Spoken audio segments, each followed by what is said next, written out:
شورشم آزادی خوازم.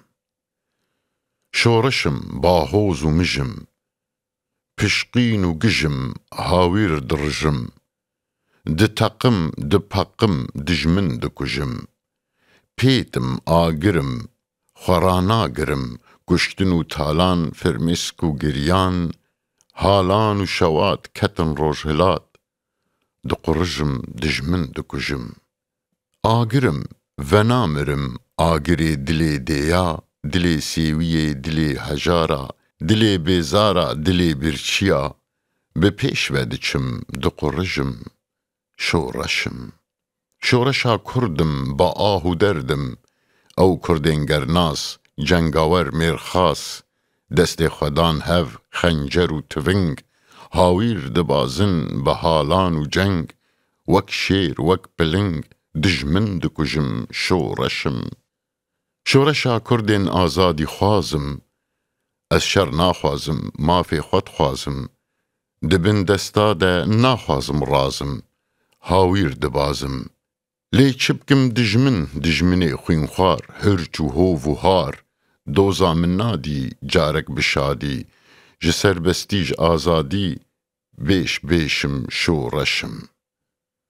دروش هلات ده کونو دریجم، جبو پاراستن خوینه دریجم، خودی چیامه بشاخ و کیوم، خورتم نافدارم ستورم دیوم، نهرچو هووم ندینو گیجم، به پیش ودچم گاوان داویجم، اگر بخوازم بکم از دیشم شورشم. و ناگرم پاش گرناس و قلاش، ناویم بندستی کولتی مستی، دویم سربستی بمری زوردستی، آزادی خوازم از شر ناخوازم، گلک پاقشم شورشم. خودی تاریخم کردم کرچیخم، میتان و مادم بزار و قادم، اف 8 سالن از گردن آزادم، جدجمن را از ولات برنادم، ولات پاریزم بگیش و گجم شورشم.